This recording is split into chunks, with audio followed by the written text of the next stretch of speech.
welcome to Nathan But the Truth. Okay, you guys, let's talk about media access.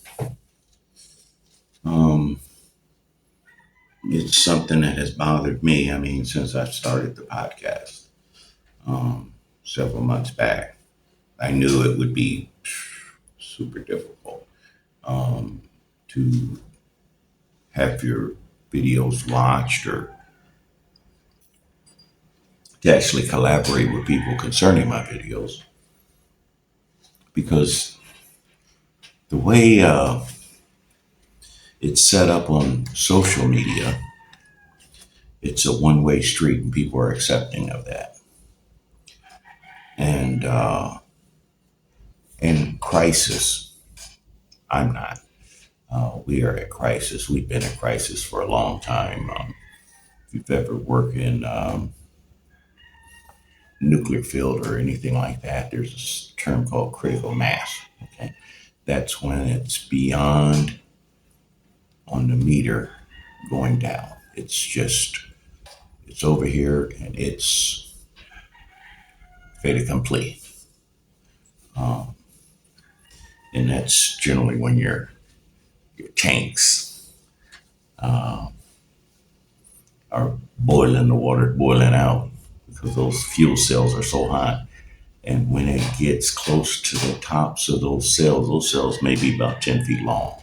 Each one, they're just rods filled with little beads. And those beads are, of course, highly radioactive. And it's really essentially a battery, with all the fuel cells. And those fuel cells, if they're ever exposed to air, they explode. They just boom, it's gone, and it begins a meltdown. In the United States, they call it China syndrome. What that means is that once it starts boring down and melting, it just never stops. It just continues to go right. It can go right through the core of the earth, theoretically, and that's where the situation with African Americans are in the U.S. Being there and not having an outlet, a communication safeguard. See, I have to take you back to 2011, 2012, when you've heard the term Arab Springs. I want you guys to Google that, Arab Springs. And it talks about what started the Arab Springs. And it was the internet, iPhones. I kid you not, that brought down Syria, Egypt. Oh, these people were coming together because they were using social media as a way to communicate their grievances and band together and unite. It, I want to say it happened in 2011. I would have to really research because I'm talking off the cuff here. But understand, when Arab Springs happened, okay, you ended up having Libya, okay, Paul. You had a whole lot of places, Paul. And when that happened, Steve Jobs was on his deathbed. That man was sick, as you know. He's on his last days. Mark Zuckerberg, Facebook had taken off. It replaced MySpace. And Bill Gates was with Microsoft, and he had the leading technology that the government used. They went and had a meeting with Obama, and they said, "We're concerned. You see what happened over there with Arab Springs, that communication that they had, how they were able to unite the people. I mean, it was just iPhones, just getting on there on social media with their iPhone. I kid you not, brought down governments." And Obama sitting there looking at them, What problems do we have here that can compare to that?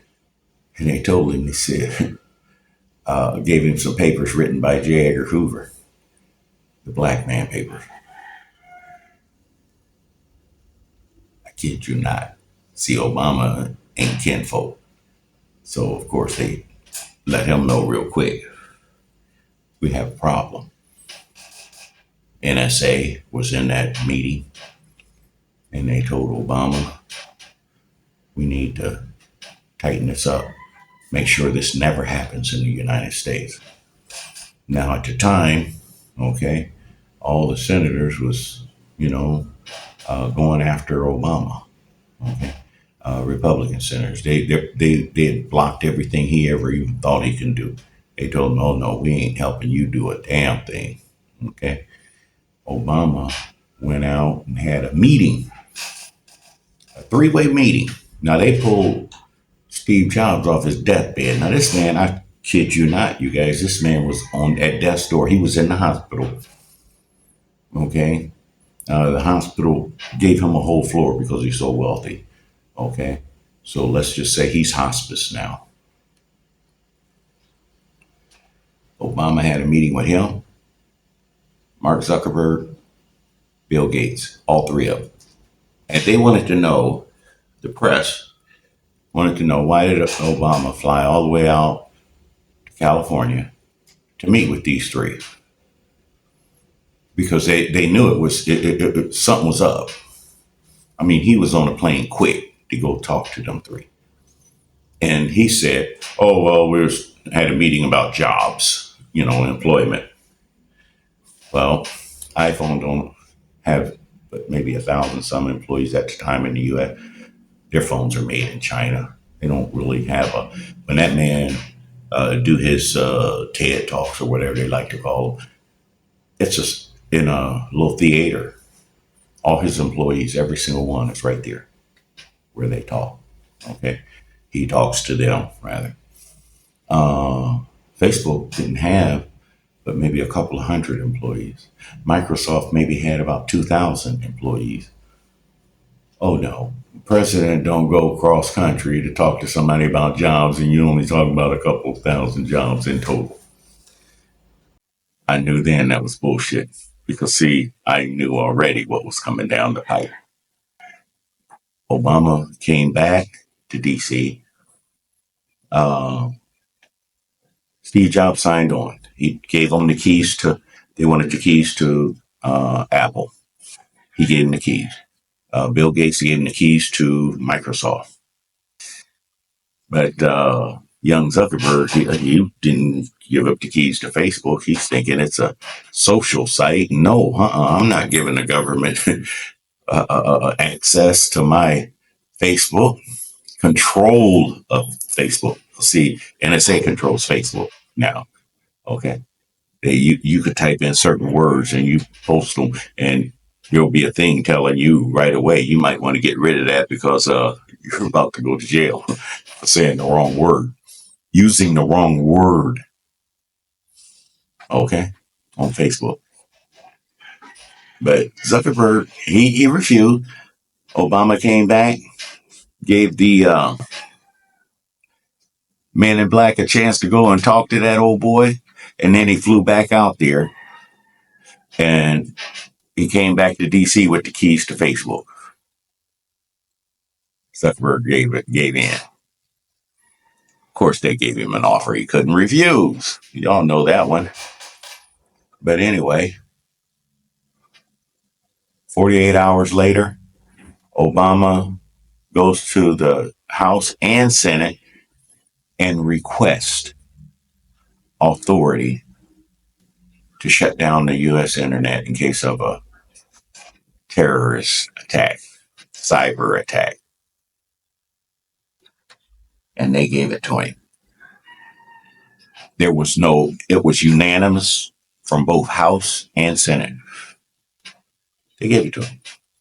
Okay. They did that 2 times in his administration. One for presidential ability to execute an American on foreign soil, extrajudicial killing of an American on foreign soil after he killed that doctor in Yemen. They gave that to him because they said that he was a terrorist. He wasn't no terrorist. He just didn't like America. He spoke against America, and the president said he is a terrorist. Go kill him, and they killed him. And so they gave Obama presidential privileges, and all other presidents thereafter those privileges. So 2 times they buckled, but that second time was as a result of needing control of social media. Okay, which is why my videos will never go viral. Okay, um, because I'm actually speaking about something, a social ill that needs to be addressed. But all these other folks, they're on social media, and as long as they keep it one way, everything's cool. You know, you got that Rashad or whatever that fool's name in out of Atlanta. He's on TYT. Um, all he does is show snuff films, sit up and woo woo woo, you know. And then you got my sister Nina from Ohio Senator Nina out of Cleveland there, sitting right seat with him. It's one way. You can he don't interact with anybody. Okay. All he does is show videos of black people being unalived by the police. And he gets hits and likes, and that man is making millions a month. Millions for showing Black Death and complaining about the police beating folks and this and that, but never any action. Never any, hey, listen, let's put a stop to this. Let's do this. No, because if he did that, he would not be on there. You see, social media is controlled and you don't have media access. But there's ways around all of that. What you guys have to do is you have to decide that something needs to change, something needs to happen, and stop sitting up here paying homage to these folks like what's that, D.L. Hughley. Uh, Always got something cool to say, militant to say, but D.L. Hughley would never sit down and hold a conversation with me or anyone else for that matter who's at 3 level. Okay, he's a star entertainer. Okay, that's who has the microphone right now. The stars, the entertainers, the athletes, any podcaster that's just putting on a show. And that's not good, people, because you guys are in crisis mode.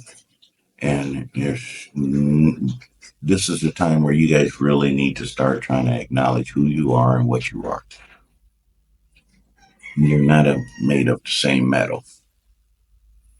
And you need to start communicating with one another. And communicate with me, and I'll show you how to do it. Okay, you can get around all that. Because you better doggone well believe all this social media that you're using is controlled and owned by the government. They have the keys to it.